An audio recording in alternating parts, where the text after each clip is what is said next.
All right, so continue recording. All right, so now we're recording.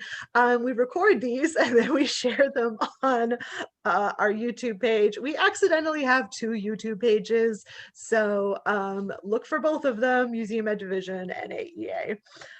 The one that's got less stuff on it is where these more recent ones are. Our next peer-to-peer in December will be December 8th at 3, sorry, whoa, stop, rewind, delete. December 10th at 3 p.m. Eastern and December 14th at 12 noon.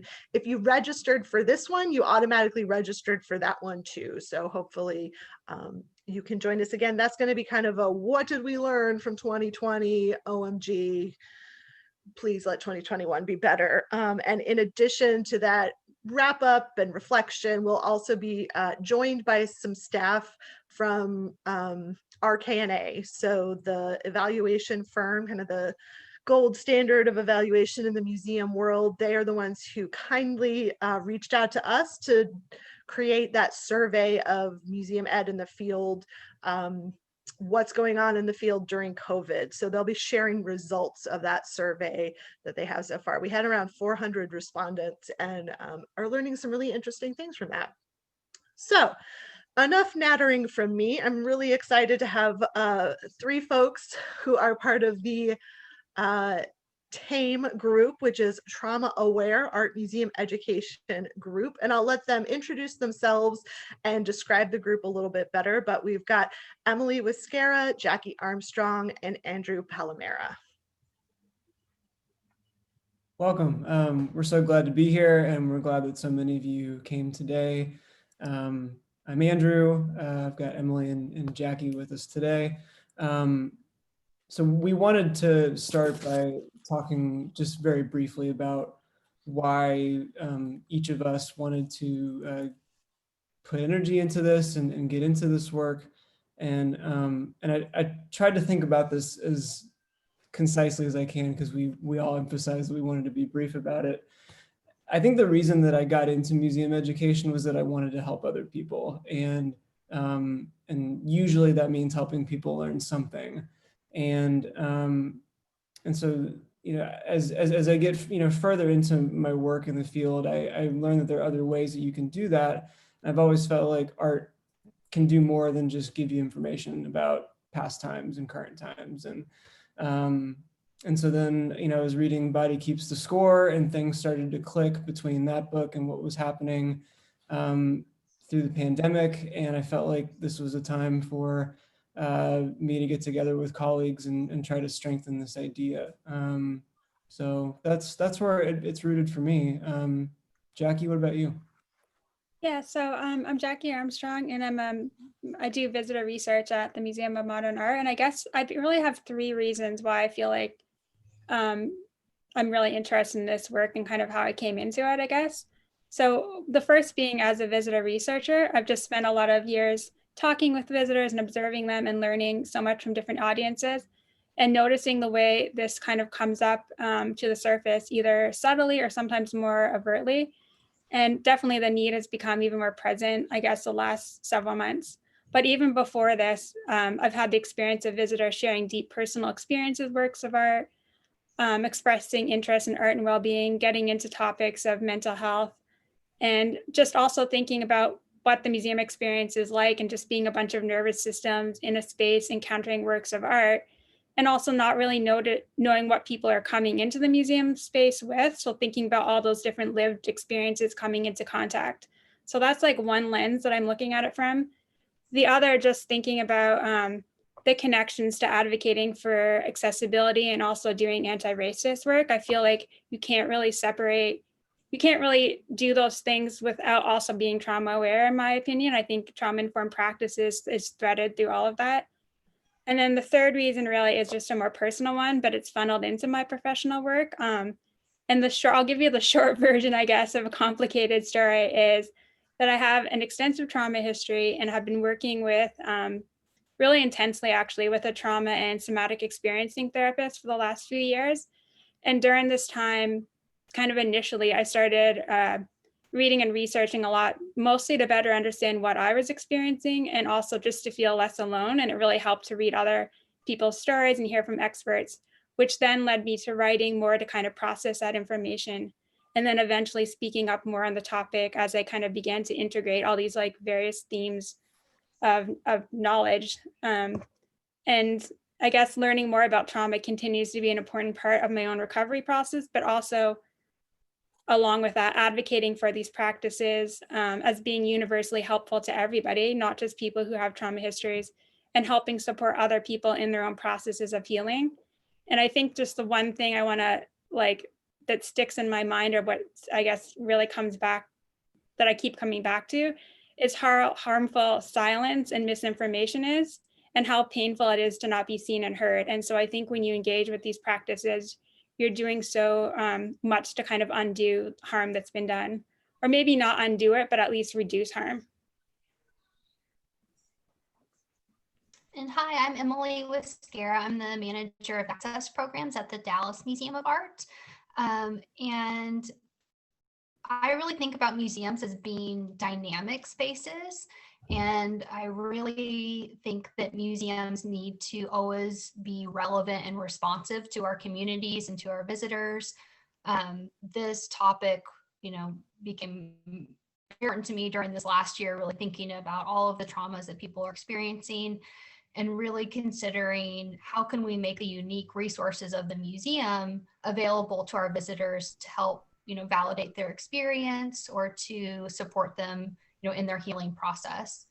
I also just upfront wanted to say that even though we have this group name T-AAME and it seems like we're a very formal group, we are not the experts in this topic. We're not the end all be all.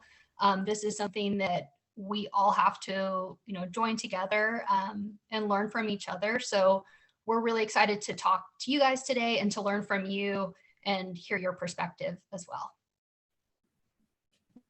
Well said, you too. Thanks. And I forgot to mention that I'm the Associate Director of Docent Learning at the Cincinnati Art Museum. That's where I'm at. So to kind of dig into our topic today, I'm going to turn it over to Jackie, who's going to lead us in grounding practice before we go any further. Sure. So just as we prepare to get started, take some time to settle into your body, intentionally making an effort to help your body feel at ease and supported for this discussion. Whether that's placing your feet firmly on the ground, placing a pillow behind your back, shifting your position, taking a deep breath, stretching, or anything else that feels right to you. And I want you to think about that we are all gathered together today on Thursday, November 12th, 2020, as peers interested in trauma-informed practice, and feel what it's like to be here together. Days after the election results are in, ready to connect with one another and learn from each other. Take a moment to notice what it feels like to be amongst people willing to give thought to these issues and how together we can all hold space for one another. And know that during this discussion, you have the agency to participate in any manner of your choosing. You're free to turn your video off or keep it on. You can share in the chat or on mic. You can ask questions or just listen in to what's raised by others. You can take a break if you need, or even leave the gathering.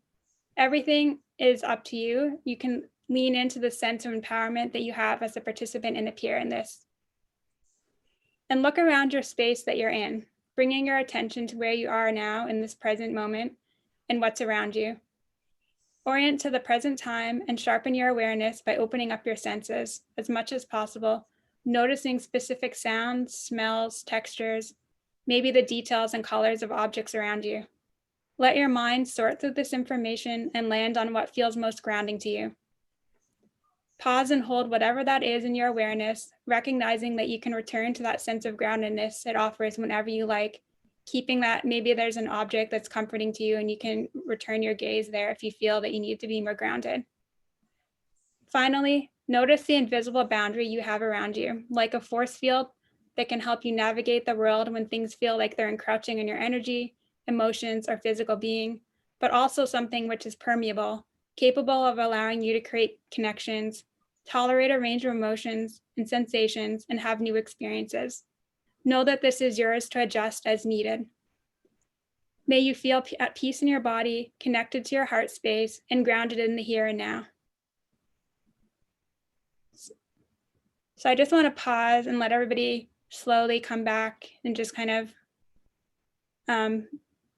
feel like more embodied and ready to discuss. But I just wanted to take a moment to also think about why, maybe you're wondering, why did we start with a grounding, especially when we only have an hour? And that's not a lot of time, considering what a big topic this really is. So we wanted to prioritize everyone's well-being over the discussion, realizing there's only so much we can actually talk about today and anticipating there'll be many more chances to come together in the future.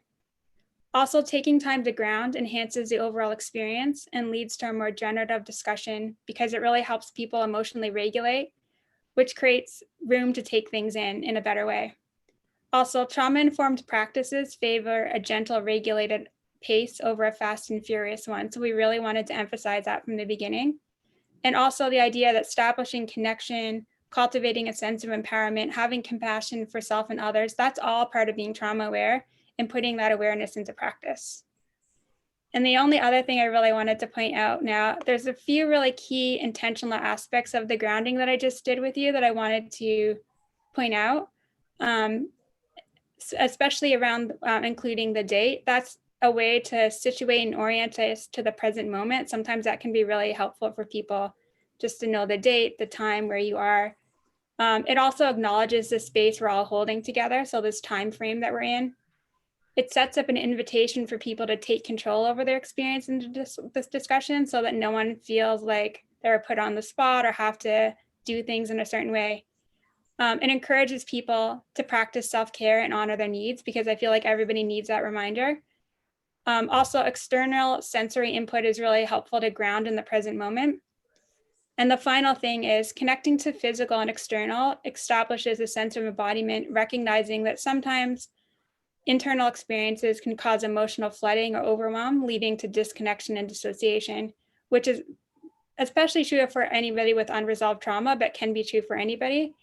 And personally, I always like to have a grounding at the beginning of something that's externally focused, which then makes it easier so that if you do want to do something that's more internally based, you've started from a good place that people can come back to if they need it, because they've already kind of gone through the steps of what it might be helpful for them. So that's a few little, I guess, takeaways at the start.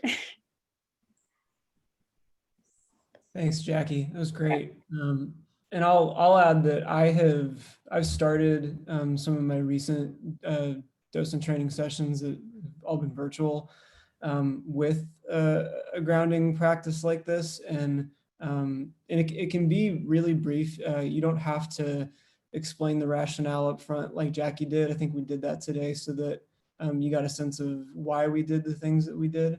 But it can be something that's very quick and as simple as just orienting yourself to what's around you and then bringing yourself back to the present and then kind of jumping into whatever it is you need to discuss. So it's very adaptable. But I think Jackie showed how you can fully flesh that out in a lot of different ways.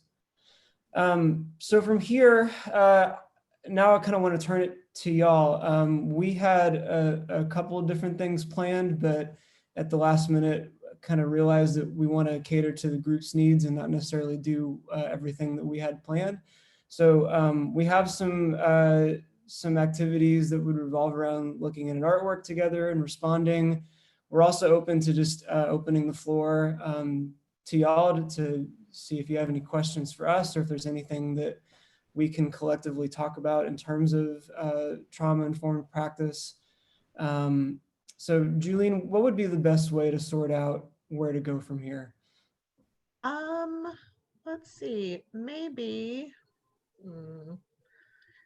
folks can type in the chat what they'd prefer to do, whether it's activity or if you have a specific question, maybe type that question and that'll let us know that you'd like to move to that.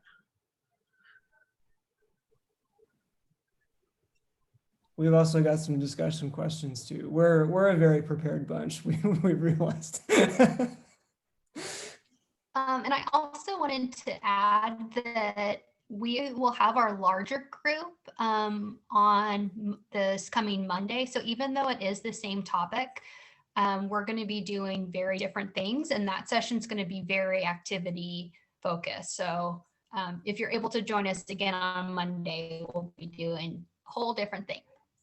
Okay, it seems like activity. All right. Yeah. And we'll have time for discussion too. Yeah. I think activity would be perfect. All right, Emily, take Okay. it. All right, so I'm going to share my screen.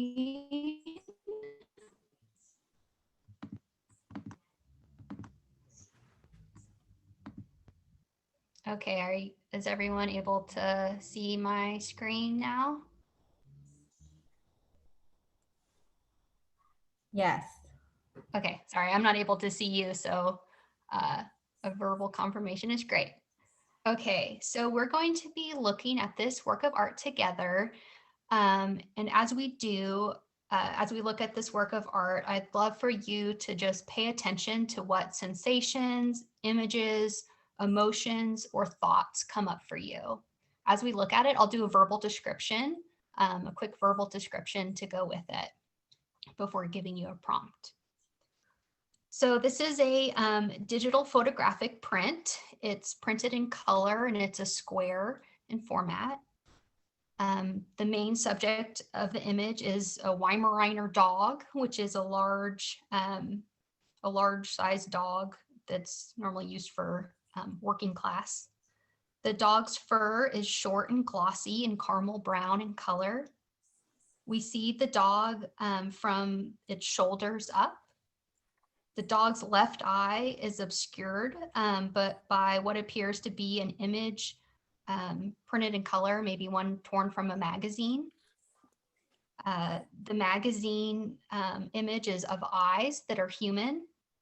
They are seen from the bridge of the nose to just above the eyebrows. And the human eyes are cobalt blue, and we can kind of see some traces of makeup around the eyes. Behind the image of the magazine eyes, the dog's right eye is showing. The dog's eye looks directly at us, at the viewer. And the dog's nose is pointing downward with its ears downward against his head. The background of the image is blurry and just kind of color blocked in a flamingo pink and a black and charcoal gray. So if you have a piece of paper or something to write with that's nearby, if you could grab that. And we would love to encourage you to write or sketch a response. So you can write out, specific words that come to mind. You could draw a picture, whatever response feels right to you. And we want to remind you that how much you share is totally up to you. So your prompt is, how does this image resonate with you today? So let's take a moment to respond to that prompt and however you feel comfortable, and then we'll come back together to share.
Okay, I'm going to stop sharing my screen so that I can come back to the group.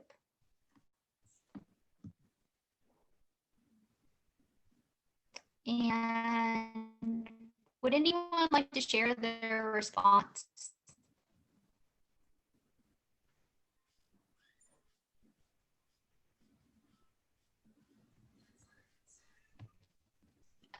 You can feel free to either type it in the chat or just unmute yourself and share with the group if you'd like.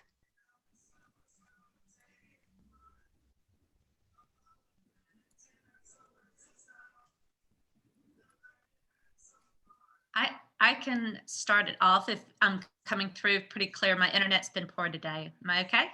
Yep. As a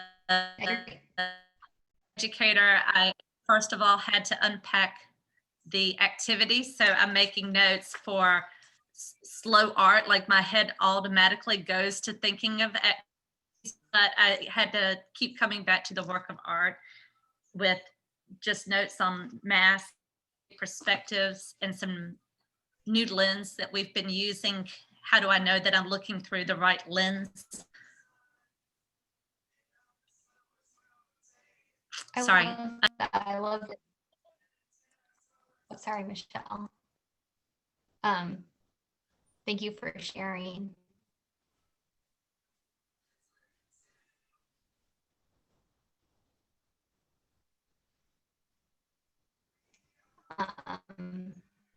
I wrote down some notes about connecting to it,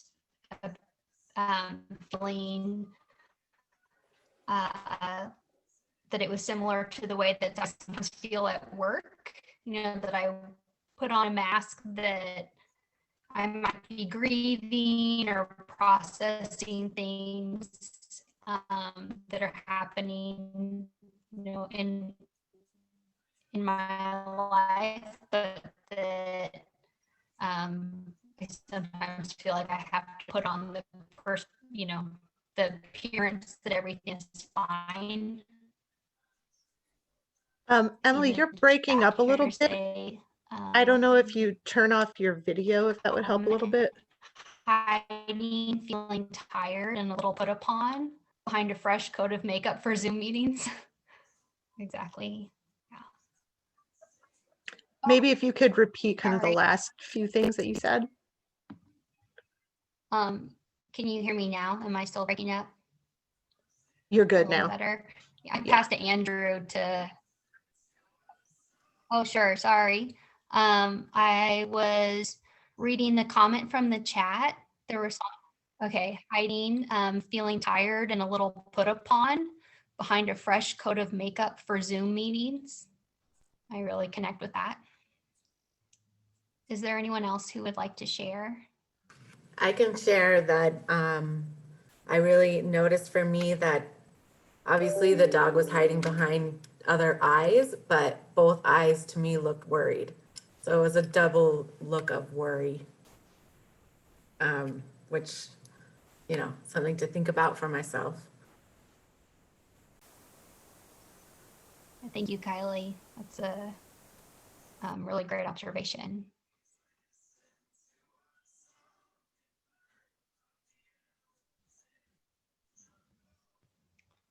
I wrote sly expression, two-faced, and masks. And there's something about it that made me think about the current political situation too. Just, you know, sort of like hiding behind something else and seeming kind of duplicitous. So it was connecting to you for our kind of current events, Carrie. Yes, yeah. I'm reading another one from the chat. This made me think about a ruler technique of envisioning your best self, or perhaps seeing yourself from the perspective of someone who loves and cares for you. Yeah, that's a really, really great interpretation. There's another one from the chat. The dog gives me a sense of shame or sadness, like it's hiding or turning away from someone or something. The human eyes have a feeling of judgment or fear. They both have a sense of beauty as well. Also makes me think about what feeling you can interpret from a set of eyes while we're all wearing masks over our mouths. Yeah. Thank you. Dog looked a bit sad and shameful.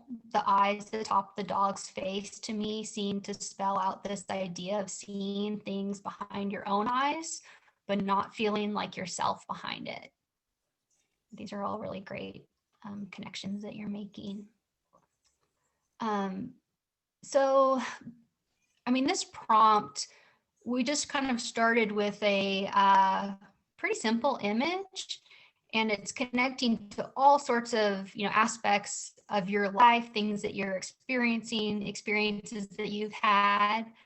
I think that this is a great example of, just in hearing you guys respond, and thinking about, how these kinds of conversations or trauma can come up in our work all the time.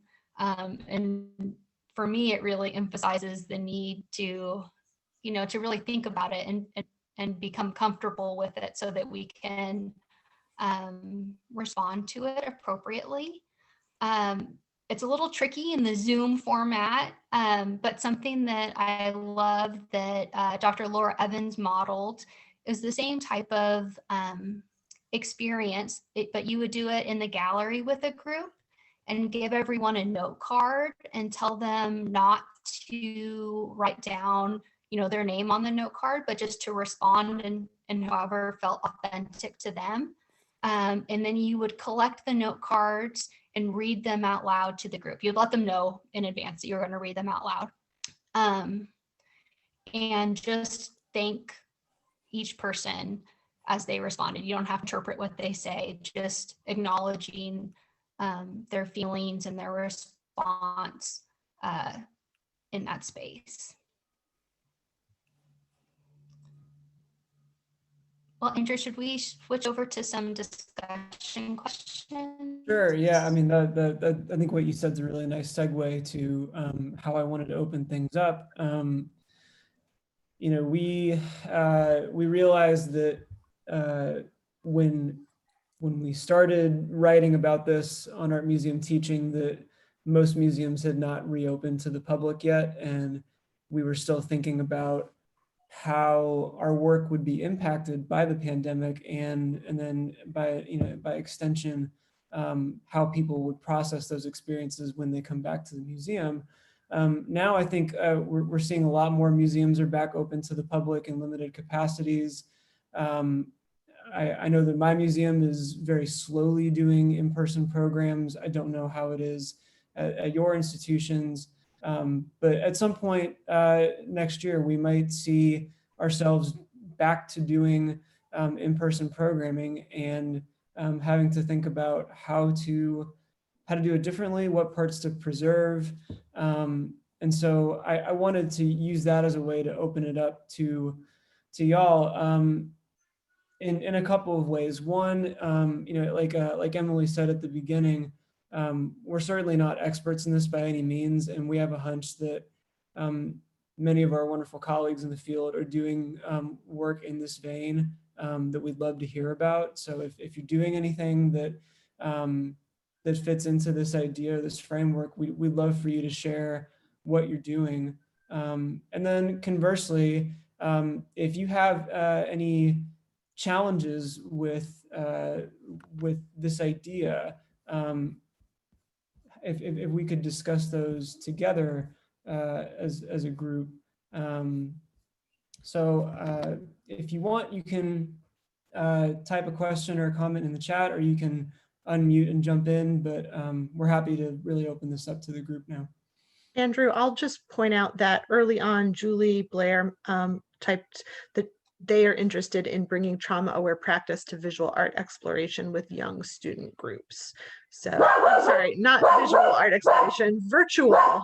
And apologies, my dog knows when I am on a Zoom. Andrew, before we get into discussion, should I just give a really quick definition of trauma just to kind of make sure all... That'd be great, yeah. So this is, the definition I'm going to use is actually kind of two different sources.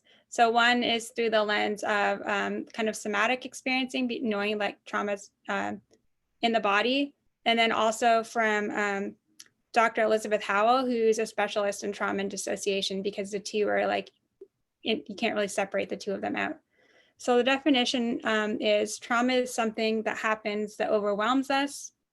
It is anything that is too much, too soon, and too fast, where there isn't time or space to process and integrate that experience. That's kind of the first piece of it.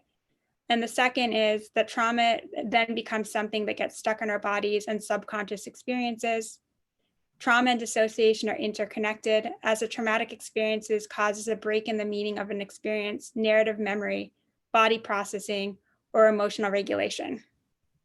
So that's like a lot to take in. So if anybody has, it might come up in the discussion too, but if anybody has any questions about that, but it's mostly just something that you just can't connect the dots on, and there's like gaps in processing or your memory or different things. It's just Great, thanks, Jackie. So yeah, floor is open. Really, we're I'll just bring up Julie's question again of how, are there any ideas that you have or have tried for bringing trauma aware practice to virtual programs with students? Good question.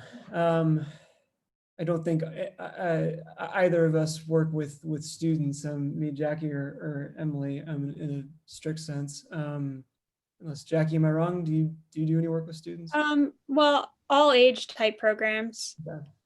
I mean, I can speak to one program. There's a range of ages, but I wouldn't say in the program that I'm thinking of, it's probably like teenagers up to older adults. So I'm not sure if that would be useful, although I kind of feel like the model that we're using would work for other ages. If that's, I mean, maybe I'll just give you like a snapshot of what it's like. So we have this one program called Slow Looking. And right now the theme is connecting to space and place, or self and place. But the way it's very intense, so it's an hour-long program, and it's intentionally meant to kind of pendulate your experience so that you're doing like little bits. It's not like you're not doing one thing the entire time, and to kind of help people emotionally regulate without kind of calling attention to it. So it does start with a kind of intro and housekeeping and all of those things to kind of orient people. There's a grounding practice at the beginning. Then there's usually a verbal description without seeing a work of art.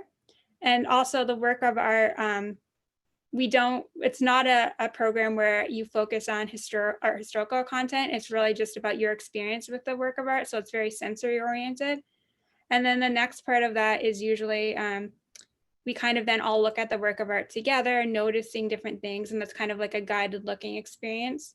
And there's a lot of people can either share in the chat or off mic or on mic, I mean. And then there's usually a small creative response part, which is usually people have the option to draw, write, or do some kind of mental exercise. And we usually also have been using music too. So there's usually like, while they're doing that kind of exercise on their own, we usually play some music that is related to the work of art, again, to like enhance that sensory experience. And then there's a reflective piece. And then just today, when we were doing a run through of the next program, we're going to try doing like a closing kind of grounding, just because we found that sometimes if you end on a reflection, people will put a lot of really intense emotional things out there, and then it doesn't feel right to then have the program end. It feels like you've left people hanging. So we're doing a grounding closing exercise. So I think that is, again, for mostly adults who come to that one, but I think something like that is something that could work for all ages, really, younger audiences too. And I think, to me, the main part of it is just really setting up this nice environment of having like a compassionate group of people holding space and using your senses, and really making it so that anybody can participate, and that people have a lot of agency in the ways that they can participate, I think, are kind of the main features of it. Yeah, I mean, along those lines, I think a good thing to keep in mind is leaving a lot of room for different things to happen. I think sometimes the really good plans, the lesson plans that we come up with, they don't always go according to plan. And in a virtual environment, sometimes it's even harder to make some of those things happen. So my only suggestion, it's a very basic one, is to kind of allow for whatever needs to happen. And I think Jackie's made a great point about ending on a reflection, giving people, giving these students in this case, something, some kind of opportunity to reflect on what they've done with you in your virtual environment. I'll also add that I with some students, and especially some much younger students, and sometimes their past traumas have been things that they've very suddenly and unexpectedly shared in class. I think that is sometimes how children process things. And it was really reassuring to me when I realized that I didn't have to have the perfect response to them. It's more about this idea of companioning and acting with compassionate curiosity. So, for example, I think it was a first grader started telling me about some police brutality that he witnessed. And, all I had to say in that moment was, yeah, that does sound really scary. I'm sure that, that you felt really scared in that moment. And it wasn't appropriate at that time to really dig into it as we were, trying to talk about a work of art. But just going back to him later and saying, checking in and saying, tell me more about how you're feeling. What does support look like for you? Or like, what makes you feel better at home? And getting a sense of what things we can do to better provide, and checking in with the teachers to make sure that, that they're there to support this student as well. But you don't have to have a perfect scripted response. And it's often much better if you don't, if it comes from a very sincere place. Jackie, we got a question in the chat for you. Can you talk about the intent behind listening to a verbal description prior to looking at a work of art? Yeah, there's really, I guess, two parts to that. I mean, one is just to ensure we're accessible to anybody who might be joining us who has low vision or no vision. But then the other part is for everybody, it's kind of to enhance that sensory experience and really get people to really listen. I think sometimes when people look at something and try to make sense of something at the same time, it can be almost jarring, like it can be sensory overload. So really just to like listen to someone describe it in a fair amount of detail. And then we usually have people like draw or write like keywords that come up for them, so that then becomes, it's almost like they're getting like, it's kind of like a gentler way of like working them up to like then looking at the work of art and then going really deep again and then coming up, like kind of like that pendulation I mentioned where you're kind of dipping in and coming out. And it really does, to my mind, what I've seen, it feels like a very like regulated, like kind of contained experience that I feel, I don't know, I think it can really like lower people's anxiety too. I mean, one thing that I think is kind of interesting is that we have been asking people to rate their like stress and anxiety and those kind of things before the program and then after it. And for this particular one, we've done it with a bunch of programs, but for this particular program, there's like a marked difference between like the people will have like, extremely stressed and then like it goes down like 3 points during this program, or it's pretty much like 100%. There's some decrease in stress and anxiety during this. So there's something about like these small incremental shifts throughout the program that I think feel like very stabilizing to people. There's nothing that's so abrupt. So that's kind of my sense of it. I don't know if that makes sense, but.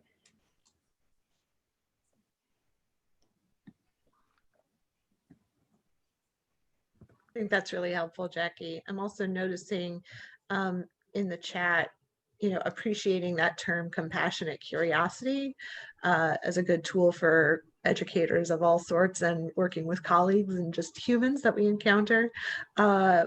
And Jenna Green noted, I think one important element here is offering participants choices and multiple options to express their emotions, and then letting them know their feelings are valid. From what I've heard, that seems to resonate. And Emily also noted that sensory elements can help visitors create new, empowering, or safe memories to live alongside feelings of trauma. Yeah, and I think beneath all of these really great strategies, what we've tried to distill this down to are two key ideas. One being empowering people, and then promoting social connection. And so we feel like every other strategy is an outgrowth of prioritizing empowerment and connection. And I think that you could probably add compassion as a third element of that. And I know that has been, it's been a word that I keep coming back to when I talk to people who are skeptical of this kind of framework, if it being necessary in a museum, is that I tend to describe it as a more compassionate way to make the museum accessible for people. I think those are the three main elements that kind of prop all this up. Yeah. And Andrew, that makes me kind of think too of like how even as colleagues, for example, you can model that for one another too. I think sometimes I will hear people say like it's easier to sometimes extend compassion to others, and sometimes you might not feel it for yourself. But I think we all kind of know that you really can't actually extend compassion for others if you aren't kind of cultivating and taking care of yourself too, because it's just like you'll be drained and you can't support like everybody and not be sort of supporting yourself. So I think if everybody's kind of doing this work together and all talking about these practices and really wanting to be part of it, I feel like it does create this network of people who are invested in doing it, and sets up just a more, I don't know, like genuine and authentic kind of experience. I think there's even small shifts in language. I've noticed, for example, amongst some colleagues that I'm working with in this Artful Practices for Wellbeing group that we have, we now during meetings, like we'll start with check-ins, or people, if they get frustrated somehow during a meeting, they'll say something like, I feel really activated right now, can I take a moment? Or like, I think it really changes how people interact with one another, and it feels more compassionate, like Andrew was saying. But it's also about, I feel like there's less roadblocks almost to doing work because it's just a more open environment. No one's having to put up a lot of fronts to engage in a certain way if they're just honest about how they're feeling in that moment, and just helping hold space for one another, I guess, if that.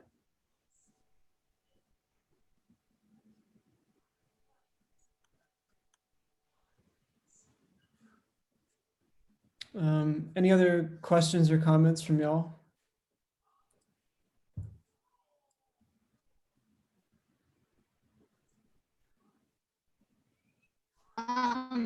I could add something too, that when I really started thinking about this, I was so afraid of like, how am I going to be prepared for, the things that people are going through right now?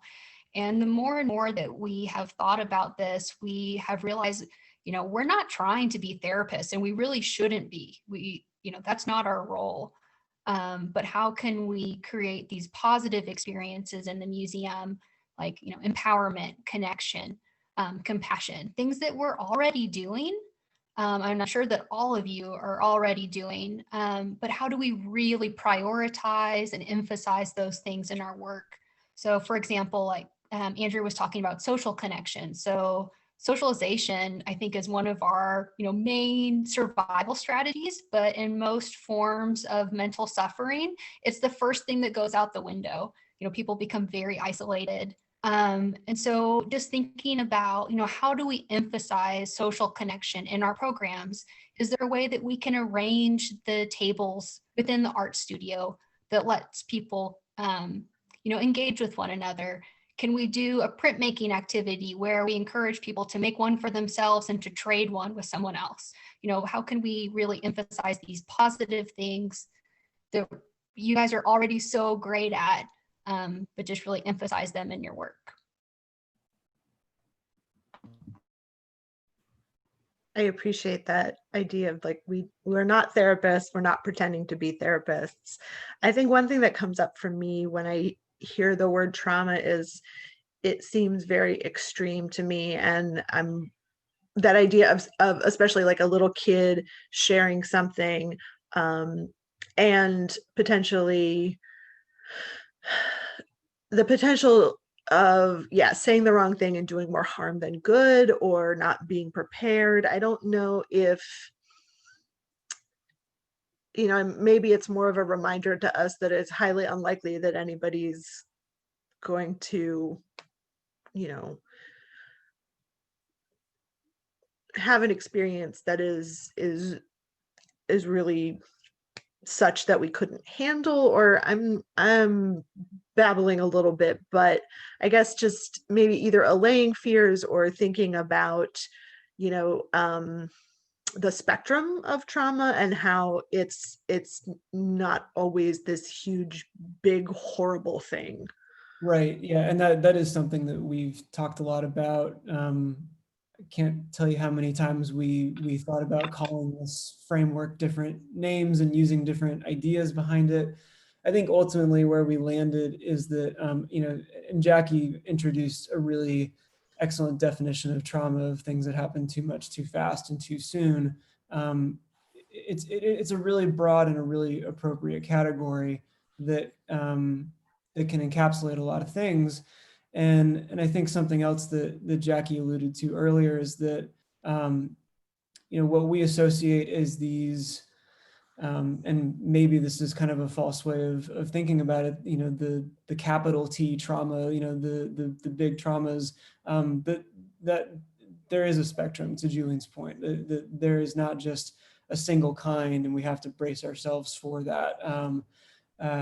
It really runs the gamut. And so I think ultimately where we landed is that it can encompass a lot of different things. And I think that is another way of how we can prepare ourselves to help other people, like Jackie said earlier. So yeah, maybe it's pretty likely that you won't have to be on the receiving end of a really intense experience. But that's when I would, if you don't have a local contact already for a trauma specialist or a counselor, building a connection with someone local in your area, either to bounce ideas off of or to partner with for internal training sessions, to lead programs, that can be a really valuable resource for you, not only to help you determine your boundaries as a museum staff, but to also have some expertise and experience that can help you be more prepared for that, I suppose. I know that go ahead, Jackie. Sorry, I just wanted to add a couple of things too, because it's making me think of, one, the idea of, yes, there is a lot of fear when you start talking about trauma and trauma-informed practice. And again, the idea that, for our group at MoMA, we specifically set up kind of anti-goals. We wanted to make it really clear, like, we can't treat people, we're not treating trauma, we're not therapists, but these are the things we can do. And there's nothing, like, I think what people don't realize is, one, that trauma responses are happening all around you every day. It's whether, so the thing is, it's whether you're aware of it and whether you know how to maybe be more responsive and be able to be supportive, or just not realize it's happening, right? So I think, to me, it ends up being like a responsibility to kind of at least have a working knowledge of what it would look like. The other thing is that I found is people intuitively sometimes, when they start at least becoming aware of someone having a traumatic response, people sometimes have intuitive ways of responding that are totally fine. You don't need to have any special training for them. And I'll speak from my own experiences, both as being with visitors, but also having my own. So, you know, there's been a few times when, especially early in my processing of trauma, where I was in the museum with my colleagues, and I had really bad flashbacks, or I dissociated really bad, or I was just not okay at all. And because people who knew me knew that I wasn't okay and could see it, they didn't feel any barrier to coming up to me and like, you know, I remember really vividly now one colleague coming and showing me like a video of her son doing something really silly. And like humor is a really good way to like snap you back to the present. Or having someone walking me outside and getting like cold air in my face, or running my hands under like ice cold water to wake me up. You know, there's all these like very simple, like again, I think to me, it's like simple exercises of bringing you back to the present.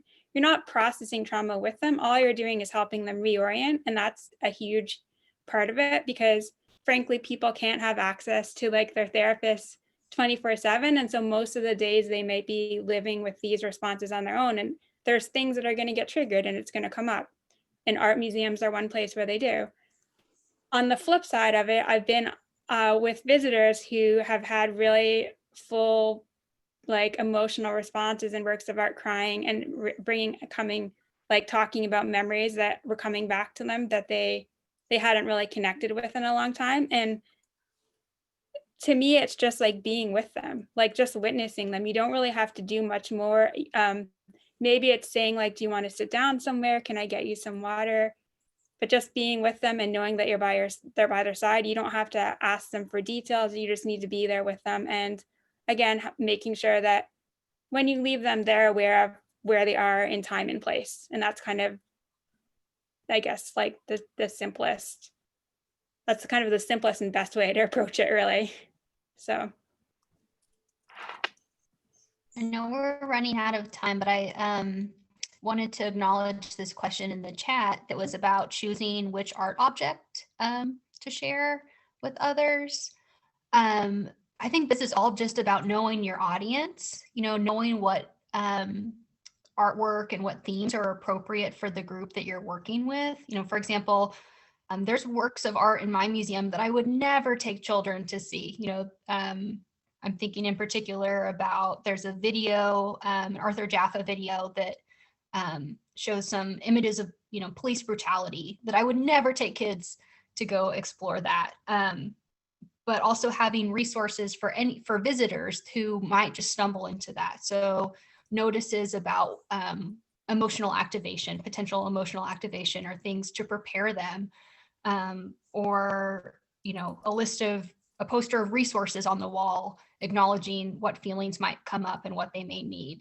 But otherwise, I think you guys know your groups the very best and know what will resonate with them, what will connect with them, what will, you know, potentially activate some things in them. Yeah. I think that's a really great place to leave us. And I'm just want to say thank you again to Emily, Jackie, and Andrew. And I realize I failed to recognize Mike Deach, who is also part of the peer-to-peer planning committee. So Mike Deach, Kylie Crook, and Gwen Fernandez help us do that for NAEA. But again, a big thank you to Emily, Jackie, and Andrew. And so we can have a little moment of connection. If folks want to unmute, we can all say, see you later or goodbye on our, if you want to share your video too. Thank you all for coming today. Yeah, Thank thanks you. everyone. Thank you for Bye. Yeah, Everybody. bye. Bye.